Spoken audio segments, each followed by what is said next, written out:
করব সেটা নিয়ে আজকে একটু আলোচনা করব। খুব বেশি শেখার কিছু নেই, শুধু একটু জানা যে কখন কি ঘটনা ঘটেছিল আর কি। হ্যাঁ, তো তোমরা মনে হয় আমার স্ক্রিনটা দেখতে পাচ্ছ নাকি? জি স্যার। জি স্যার।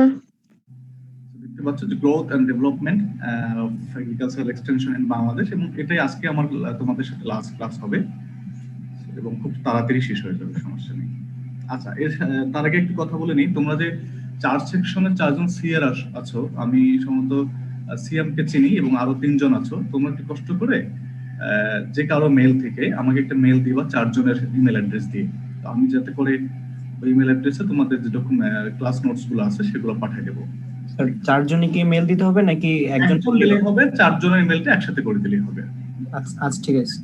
হ্যাঁ, ঠিক আছে, ওকে। তো আমরা ক্লাসে যাই। তার আগে ক্লাসে যাওয়ার আগে গতকালকে আমরা কোন কোন টপিকগুলো একটু পড়েছিলাম মনে আছে তোমাদের?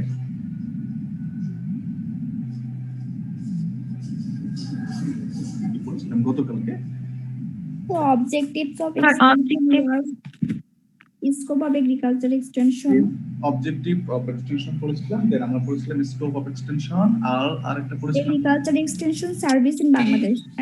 বাংলাদেশের যে এক্সটেনশন সার্ভিসটা হচ্ছে সেটা কারা কারা দেয় এবং কিভাবে দেয় সেই সম্পর্কে একটু ওভারভিউ আমরা নিয়েছি গতকালকে। তো ওভারঅল অবজেক্টিভ, তুমি যে কোনো একজন একটু বলো যে আসলে এক্সটেনশনের আলটিমেট অবজেক্টিভটা কি, ওভারঅল বা জেনারেল বা ফান্ডামেন্টাল অবজেক্টিভটা যদি বলি, তোমাদের মনে আছে কিনা? আমরা কি করতে চাই আসলে?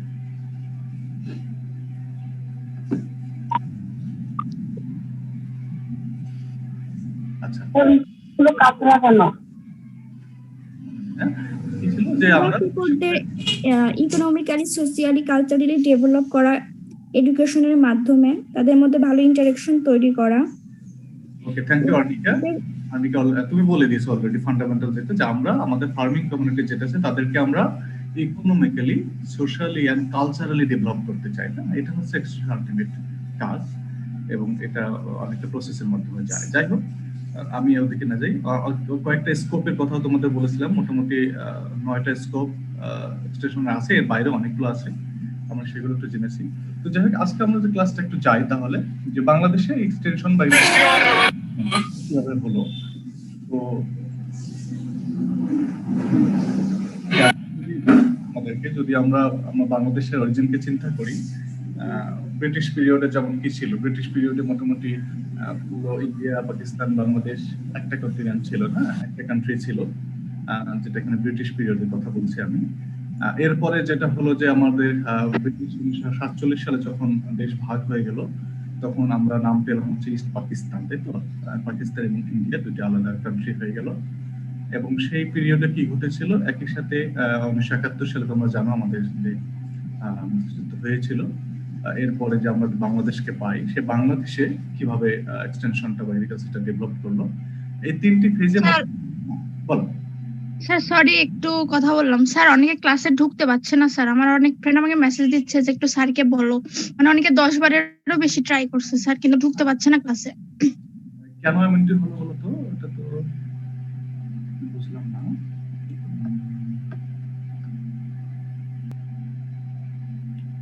আচ্ছা, ওকে। সো আমি যেটা বলছিলাম আর কি, যে তিনটি ফেজই আমরা যদি চিন্তা করি, ব্রিটিশ পিরিয়ড, পাকিস্তান পিরিয়ড এবং বাংলাদেশ পিরিয়ড, এবং এখানে তো তোমার যে টাইম লাইন যেটা সেটা দেয়া আছে, যেমন ব্রিটিশ পিরিয়ড যে যখন তখন যেটা হয়েছিল আর কি, যে এগ্রিকালচারাল ডেভেলপমেন্ট বলো বা এক্সটেনশন ডেভেলপমেন্ট বলো, সেটা ইনিশিয়াল স্টেজে বেসিক্যালি চিন্তা করা যায়। তার আগে তোমরা আমাদের সম্ভবত ডক্টর জিয়া স্যার তোমাদের পড়িয়েছেন যে অরিজিন অফ এক্সটেনশন, তাই না?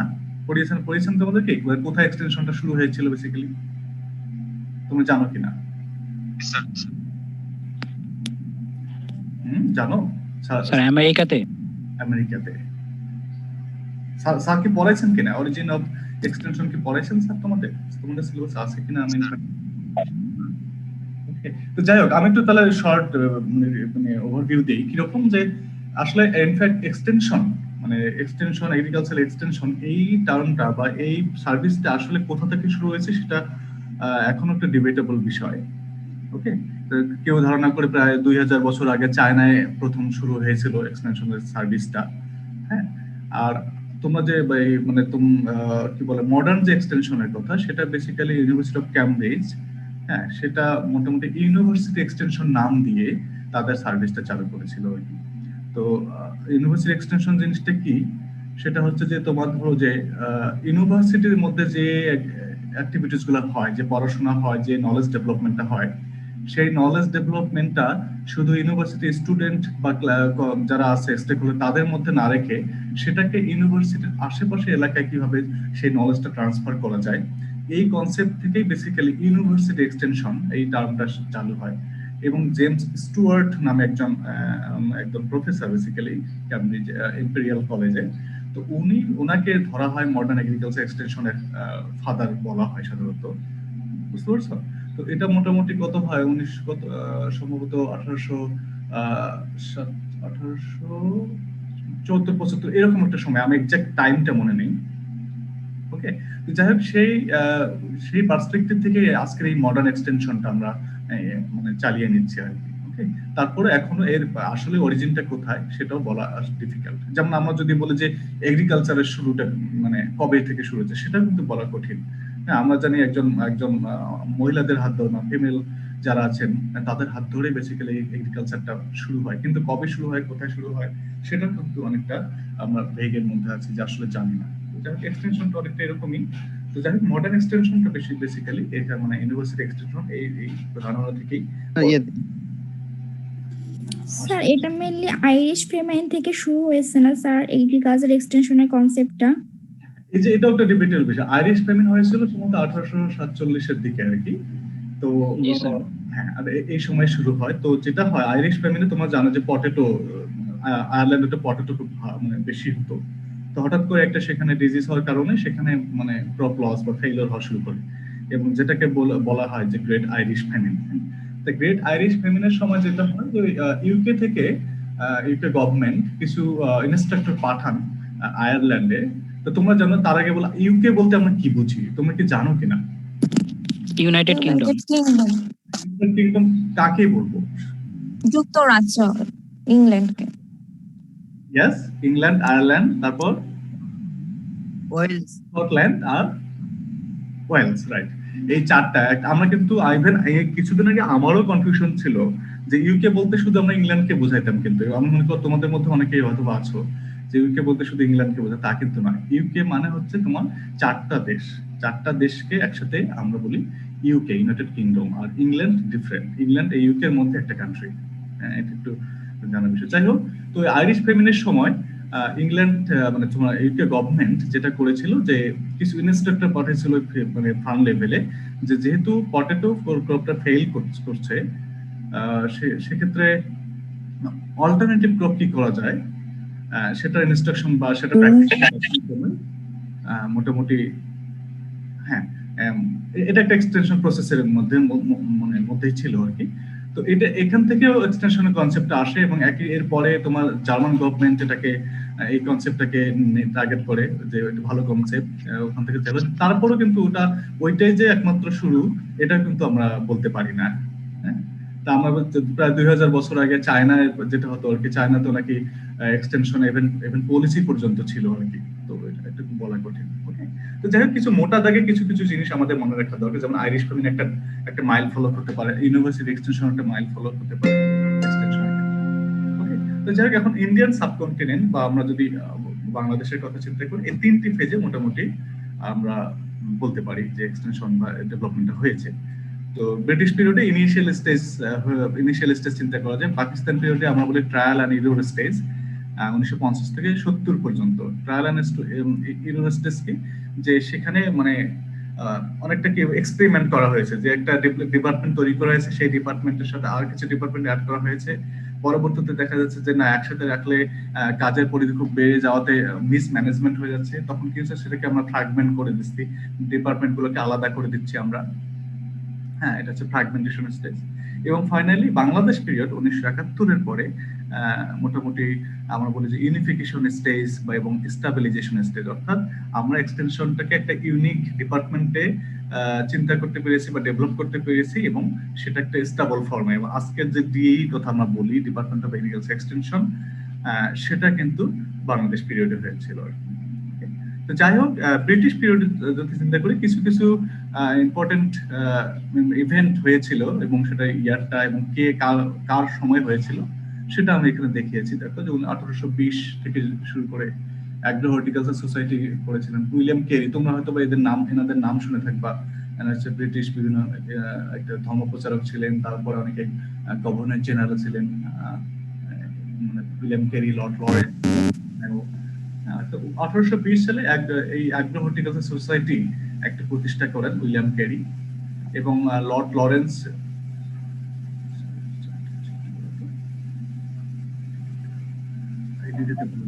আইডি দেওয়া লাগবে না, আমি তোমাদেরকে পেয়ে দেবো। তারপরে 1969 থেকে 1869 থেকে 74 Lord Mayo department of commerce and revenue নামে একটা ডিপার্টমেন্ট প্রতিষ্ঠা করেন, যে সেক্টরটা ডিল করতো।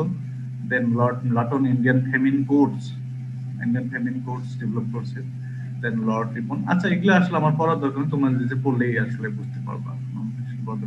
যে 1906 সালে একটা ইম্পর্টেন্ট ডিপার্টমেন্ট প্রতিষ্ঠিত হয়, যেটাকে বলা হয় ডিপার্টমেন্ট অফ এগ্রিকালচার। তোমাদের গতকালকে একটু বলছিলাম যে ডিপার্টমেন্ট অফ এগ্রিকালচারের আন্ডারেই মোটামুটি এগ্রিকালচার রিলেটেড সমস্ত কিছু পরিচালিত হতো। এবং এর মেইন কাজটা কি ছিল, মেইন অবজেক্টিভ ছিল যে the major objective of the British government was to serve the purposes of British industries by promoting crops like cotton, jute, indigo. তোমরা সেই নীল চাষী বা নীল চাষের গল্প বা অত্যাচার যে হয়েছিল সেগুলোর কথা তোমরা শুনে থাকবা। তো সেগুলো ডিপার্টমেন্ট অফ এগ্রিকালচার আন্ডারে পরিচালিত হতো বিশেষ করে, এবং এর টার্গেটটাই ছিল যে ব্রিটিশ যে ইন্ডাস্ট্রি গুলো আছে সেগুলো রেভিনিউ কি করে বাড়ানো যায় এবং সেটা ফার্মার কিভাবে কন্ট্রিবিউট করতে পারে। এবং তোমরা এই গল্পগুলো জানো যে কিভাবে নীল চাষ করতে বাধ্য করানো হতো, তাই না? ওকে। এবং 1909 সালে তোমার বিভিন্ন রিসার্চ অর্গানাইজেশন প্রতিষ্ঠা করা হয়, এবং সেটা হচ্ছে মণিপুর এবং বাংলাদেশের ফার্ম গেট এলাকায়। তারপরে রিয়েল এস্টেট, এবং ফাইনাল 1914 সালে মানে পিওর যে এক্সটেনশন বলে যেটা বোঝায় সেটা অ্যাক্টিভিটি চালু হয়, এবং কিছু অফিসার সেখানে নিয়োগ দেওয়া হয়, deputy director, principal agriculture officer, then scientific officer, এরকম নামে কিছু তোমার কি বলে অফিসার নিয়োগ দেওয়া হয়। দেন 1922 সালে এগ্রিকালচার স্কুল প্রতিষ্ঠা হয়, সেটা হচ্ছে বাংলাদেশের ঢাকা, এবং তখন তো বাংলাদেশ ছিল না, যাই হোক ঢাকা এবং চুচুড়া বলে আর কি, চিনচুড়া ইন্ডিয়া একটা জায়গা। ওকে। দেন রয়্যাল এগ্রিকালচার কমিশন প্রতিষ্ঠিত হয় 1928 সালে, ইম্পেরিয়াল এগ্রিকালচার কাউন্সিল এবং বেঙ্গল এগ্রিকালচার ইনস্টিটিউট BAI, যেটা কিনা তোমরা এখন শেরেবাংলা কৃষি বিশ্ববিদ্যালয় হিসেবে জানো, সেটা কিন্তু আগে প্রথমত বেঙ্গল এগ্রিকালচার ইনস্টিটিউট হিসেবে প্রতিষ্ঠিত হয় 1938 সালে, এবং তখন এটা ঢাকা ইউনিভার্সিটির নাম হয়েছিল আর কি।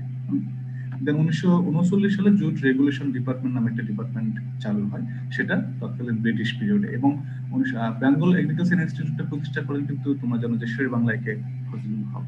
ওকে। তো এই হচ্ছে মোটামুটি কিছু মানে মাইলস্টোন যেটা কিনা ব্রিটিশ পিরিয়ডে এই কন্টিনেন্টে হয়েছিল। পাকিস্তান পিরিয়ডে 1950 সালে প্রভিনশনাল ডিরেক্টরেট অফ এগ্রিকালচার নাম একটা প্রতিষ্ঠা হয়, যেটা কিনা জুট রেগুলেশন, আগে ব্রিটিশ পিরিয়ডে যে জুট রেগুলেশন ডিপার্টমেন্টটা হয় সেটা মার্চ হয়ে এরকম একটা প্রভিনশিয়াল ডিরেক্টরেট অফ এগ্রিকালচার নামে একটা ডিপার্টমেন্ট চালু হয়।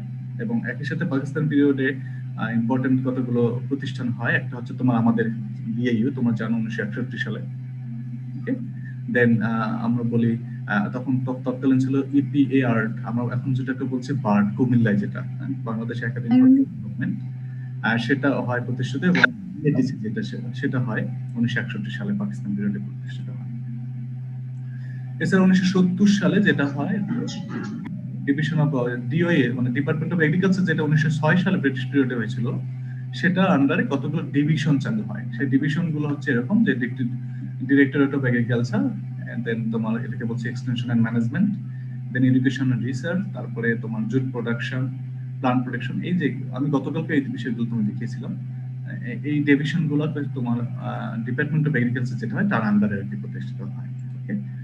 এবং ফাইনালি বাংলাদেশ পিরিয়ডের কথা যদি আমরা চিন্তা করি, বাংলাদেশ পিরিয়ড 1973 সালে তোমরা জানো যে তোমার কৃষিবিদ ক্লাস 1 যে স্ট্যাটাসটা 1973 সালেই আমরা পাই। এবং এই 1973 সালে প্রথম থানা এক্সটেনশন অফিসার, বর্তমান যেটাকে বলি আমরা উপজেলা এগ্রিকালচার অফিসার, হ্যাঁ, সেটা কিন্তু 1973 সালে একদম ফিল্ড করে নিয়োগের মাধ্যমে, বুঝতে পারছো? এবং ক্লাস 1 স্ট্যাটাসটা কে দিয়েছিল তোমরা জানো? তোমাদের আমাদের স্যার বঙ্গবন্ধু শেখ মুজিবুর রহমান। বঙ্গবন্ধু শেখ মুজিবুর রহমান। এবং সেটা কোথায় দিয়েছিলেন? আমাদের ক্যাম্পাসে বঙ্গবন্ধু চত্বরে। বঙ্গবন্ধু চত্বরে। ইয়েস, এই ইতিহাসগুলো কিন্তু ভোলা যাবে না। হ্যাঁ, আমাদের জন্য বিশেষ করে কৃষিবিদ যারা আছে আমাদের জন্য অমূল্য পাওয়ার কিন্তু এটা। তার আগে কিন্তু আমাদের খুব এস্টিমেট করা হতো, আন্ডার এস্টিমেট করা হতো বিভিন্ন জায়গায়, ডাক্তার ইঞ্জিনিয়ার বলছি আর কি। তো এখন কিন্তু আমরা ইভেন কিছু কিছু ক্ষেত্রে ডাক্তার ইঞ্জিনিয়ারদের থেকেও কিন্তু ভালো অবস্থা আছি আমরা। তো সব জায়গায় নয়, বাট কিছু কিছু ক্ষেত্রে অবশ্যই বলবো আমরা আছি ভালো জায়গায়। তো এই হচ্ছে তোমার বাংলাদেশ পিরিয়ডের কিছু ঘটনা। যাই হোক, ওই যে বললাম যে 6টা ডিপার্টমেন্টকে একসাথে করে ডিএই প্রতিষ্ঠিত হয়েছিল 1982 সালে। হ্যাঁ, তো কি কারণে সেই ডিপার্টমেন্টগুলোকে একসাথে করা হলো? এই যেখানে বলা আছে যে অনেক অনেক অর্গানাইজেশনকে ম্যানেজ করা কঠিন, then wastage of man power and monetary resource, overlapping of planning. যেহেতু অনেকগুলো অর্গানাইজেশন আছে, হয়তো বা জুট প্রোডাকশন যেটা সে একটা প্ল্যান করতেছে, তারপরে এগ্রিকালচার যেটা আরেকটা প্রোটেকশন যেটা আরেকটা প্ল্যান করছে, তো দেখা যাচ্ছে যে একটা ওভারল্যাপিং হয়ে যাচ্ছে বা মিস ম্যানেজমেন্ট হয়ে যাচ্ছে, ডিসঅর্গানাইজড হয়ে যাচ্ছে। দেন টার্গেট গ্রুপ ওভারল্যাপিং, কনফিউশন এবং ফার্মার্স। এই সব কারণে ওই 6টা ডিপার্টমেন্টকে একসাথে করে পরবর্তী 1982 সালে ডিপার্টমেন্ট অফ এগ্রিকালচার এক্সটেনশন এই জার্নিটা শুরু হয়, এবং সেটা একটা সিঙ্গেল মিনিস্ট্রি আন্ডারে। সেই মিনিস্ট্রিটার নাম কি? ডিএই যে মিনিস্ট্রি আন্ডারে আছে। হ্যাঁ, কি মানে ডিপার্টমেন্ট অফ এগ্রিকালচারাল এক্সটেনশন, আমাদের যে এক্সটেনশন অর্গানাইজেশনটা আছে সেটা কোন মিনিস্ট্রির আন্ডারে তোমরা জানো? কৃষি মন্ত্রণালয়ের অধীনে। কৃষি সম্প্রসারণ অধিদপ্তর। এগ্রিকালচার, ওকে। সেটা হচ্ছে কৃষি মন্ত্রণালয়ের আন্ডারে এই ডিএইটা চালু হয়। এবং এই যে অলরেডি তোমাদের বলেছিলাম যে এই কয়েকটা ডিপার্টমেন্টের সাথে হয় আজকের এই ডিএই।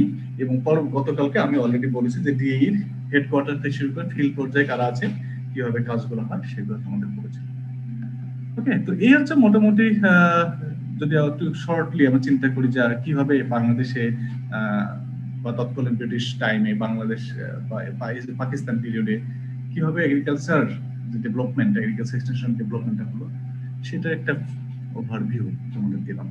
ওকে, সো আর কোনো কিছু পড়ানোর নাই, পড়া শেষ। তোমাদের কি আজকের ক্লাস, গতকালকের ক্লাস বা তার আগের ক্লাসের থেকে কোনো কনফিউশন বা কোনো প্রশ্ন আছে কিনা?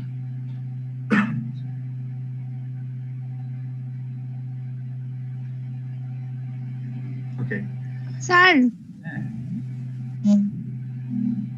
ওকে, স্যার কি শুনতে পাচ্ছেন? আমি শুনতে পাচ্ছি। সুপ্রভা, বলো। জি স্যার, নমস্কার স্যার। আমি ওই যে ছিলাম স্যার, বাট কানেক্টিংটা হয়ে মানে পরে আমাকে মানে রুম থেকে বের হয়ে যেতে হয়েছে। তো স্যার ওইটা কি মানে কাউন্ট হয়েছে স্যার অ্যাটেন্ডেন্স? আচ্ছা, কোনো সমস্যা নাই, তুমি জয়েন করেছো তো, তোমার রেকর্ডটা আমার কাছে থাকবে। কানেক্টিং দেখাচ্ছিল না, মানে মেবি আলাদা একটা রুম ক্রিয়েট হয়েছিল মেবি। জানি না কেন সেটা হয়েছিল, আমি সরি ফর দ্যাট আসলে। জি স্যার, কয়েকটা ফ্রেন্ডই বের হয়ে গিয়েছিল। শুক্রবার সহ আরো অনেকেই এই প্রবলেমটা ফেস করেছিল, আমাকে অলরেডি জানিয়েছে তোমাদের ফ্রেন্ডরা। সো তোমরা যারা এটা প্রবলেম হয়েছে, তোমরা ডোন্ট ওয়ারি, আমি তোমাদের রেকর্ড থাকবে আমার আছে তোমাদের কাছে, সমস্যা নেই, এটা নিয়ে ওই কিছু নেই, তুমি পেয়ে যাবে অ্যাটেন্ডেন্সটা। Okay sir, thank you. নমস্কার স্যার। আর আজকের ক্লাসটা খুব বেশি শেখানোর বা এক্সপ্লেনেশনের কিছু নেই, জাস্ট একটু ইতিহাস তো তোমরা এটা স্লাইডটা দেখলে হয়তো বুঝতে পারবা, তো এটা নিয়ে ওইটা কিছু নেই। জি স্যার। স্যার আজকে সবাইকে অ্যাটেন্ডেন্স দিয়ে দিন স্যার প্লিজ। আজকে সবাইকে অ্যাটেন্ডেন্স বলতে কতজনকে দিব? যেমন তোমরা বোধহয় 350-র মতো স্টুডেন্ট, কিন্তু রেগুলার ক্লাসগুলো 300-র মতো, তাই না? স্যার 310 320 এরকম। 320-এর উপরে হয় বেশিরভাগ স্যার। আমি সবাইকে দিয়ে দিলে কেউ মন খারাপ করবে না স্যার। আচ্ছা শোনো, আমি 2-3টে ক্লাসে আমি দেখেছি তোমাদের অ্যাটেন্ডেন্স যখন দিয়েছো বা জয়েন করেছো এরকম 220 বা 30-এর মতো হয়েছে, কিন্তু আমি যখন পার্টিসিপেন্ট দেখি এরকম 200-300-র মধ্যেই দেখি সব সময়। এবং তোমাদের কেউ কেউ দেখেছে 1 মিনিট 2 মিনিট থেকেও চলে গেছে, এরকম একটা ঘটনা ঘটেছে কিন্তু। হ্যাঁ, তো স্যার সেক্ষেত্রে ওদের হঠাৎ করে নেট প্রবলেম হয় আর বের হয়ে যায় আবার ঢোকে, মানে অনেকে ঢোকে আবার বের হয়, এরকম সমস্যা সবারই থাকে, কিন্তু আজকে সবচেয়ে বেশি প্রবলেম হয়েছে। সবচেয়ে বেশি স্যার আজকে স্যার আমরা ছিলাম কিন্তু জয়েন দিতে পারতেছিলাম না। হ্যাঁ, এটুকু আর কি বলার। তো তোমাদের কি কোনো প্রশ্ন নাই বোধহয় নাকি আমি যতগুলো পড়াইছি? না স্যার, কোশ্চেন নাই স্যার। যদি কোনো প্রশ্ন না থাকে তাহলে আহ, তোমাদের জন্য অনেক শুভকামনা কামনা রইলো, তোমরা ভালো থাকো। আচ্ছা, নিক্সন নিক্সন, হ্যাঁ বলো।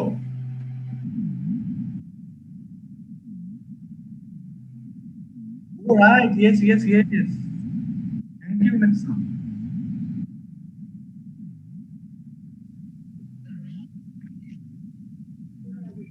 স্যার বাংলাদেশে পাওয়ার কথা, পেয়ে যাওয়ার কথা, আমি জানি না কেন। বাংলাদেশের স্যার আমি একটা পেয়েছি স্যার, বাংলাদেশের একটা। স্যার যাদের ডাব নেই তারা কি বের হইতে পারবো? সরি, যাদের কোনো কোশ্চেন নেই স্যার তারা কি? আচ্ছা, কে যেন বলছিল যে পেয়েছে বাংলাদেশে, একটু দেখি তো কে পেয়েছে। স্যার আমি। ওকে, মেহনাজ, মেহনাজ বলো তো কেমন ছিল তোমার, দেখতে শুনে দেখি। স্যার 5টা ক্লাসিফিকেশন ছিল, landless, marginal, small, medium, big. Landless এর মধ্যে ছিল যারা হচ্ছে 0.49 একরের কম জমি চাষ করে। মার্জিনালে ছিল 0.5 থেকে 1.49 একর জমি চাষ করে। স্মলে ছিল 1.50 থেকে 2.49 একর জমি চাষ করে। মিডিয়ামে ছিল 2.5 থেকে 7.49 একর জমি চাষ করে। আর লার্জে যারা ছিল তারা হচ্ছে 7.5 একরের অধিক জমি চাষ করে তারা। Thank you Mehnaz. আরো একটা ছিল, সেটাতে আবার পেয়েছো। মার্কেটটা স্যার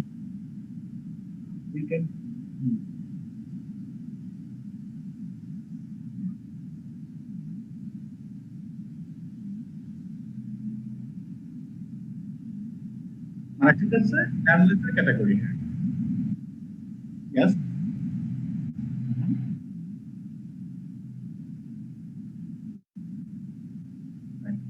এটা হচ্ছে তোমার আমাদের যে 5টা ক্যাটাগরির মধ্যে ল্যান্ডলেস যেটা আছে না, ল্যান্ডলেস এর মধ্যে আবার সেই ল্যান্ডলেসকে আমরা 3টি গ্রুপে ভাগ করি, সেটা হচ্ছে ল্যান্ডলেস 1, 2 আর 3 নামে। তো নিক্সন যে তুমি যে বিষয়টা বললো সেটা হচ্ছে তোমার ওই যে ল্যান্ডলেস ক্যাটাগরির মধ্যে, অর্থাৎ কাদেরকে আমরা ল্যান্ডলেস বলবো বেসিক্যালি সেটার বিষয়ে। সিএম মনে হয় কিছু বলতে চাচ্ছে, সিএম। স্যার ওইখানে স্যার ওয়েবসাইট, আরেকটা ওয়েবসাইটে অন্য আরেকটা ছিল আর কি, ওইখানে ভ্যালুগুলো হচ্ছে ল্যান্ডলেস এর জন্য লেস দেন 0.20 হেক্টরস, মার্জিনালে 0.1 থেকে 0.5, স্মলে হচ্ছে 0.51 থেকে 1, মিডিয়ামে 1.01 থেকে 2, আর লার্জে হচ্ছে গ্রেটার দেন 2। এটা দেন 2 কি এখানে?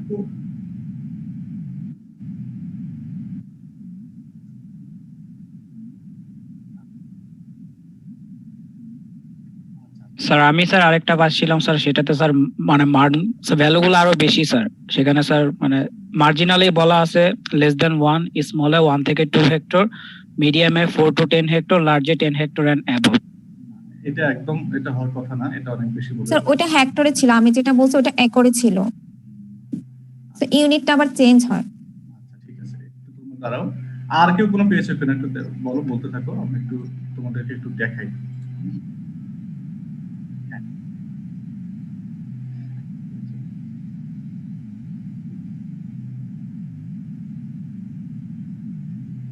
আচ্ছা আচ্ছা, আমারটা করে আসছে। একটু ওয়েট করো, আমি তোমাদের তো দেখাই। হ্যাঁ, আমি তোমাদের একদম দেখিয়ে দিই, তোমাদের মনে থাকবে।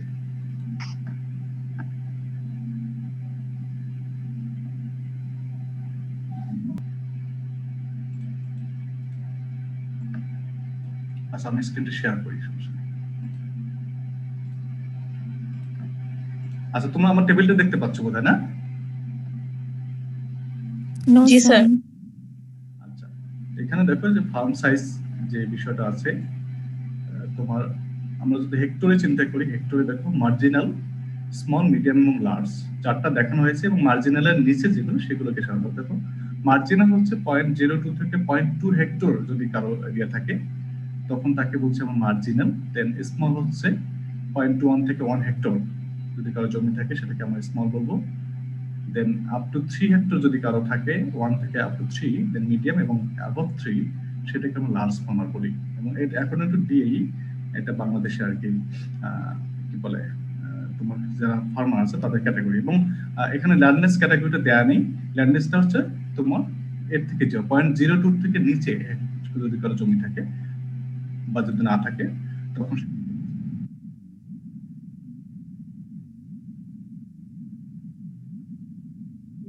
টোটাল জমি আর কি, টোটাল এরিয়া। টোটাল জমি, বুঝতে পারছো? আসলে তুমি ফার্ম বলতে কি বুঝি? ফার্ম বলতে হচ্ছে এগ্রিকালচার ফার্ম বলতে কি বুঝি, যে বসত বাড়ি থেকে শুরু করে তার যতগুলো কাল্টিভেবল ল্যান্ড আছে সবগুলোকে একসাথে আমরা ফার্ম বলে থাকি। সো এর মধ্যে তোমার বসত বাড়িটাও ইনক্লুডেড। ওকে, আচ্ছা, যাক এইটুকু তোমাদের জানার জন্য ছিল আর কি। তো যাই হোক, তুমি অনেক চেষ্টা করেছো নিয়ে আসার জন্য, এটা একটু মাথায় রেখো। ঠিক আছে, আমার মনে হয় ক্লাস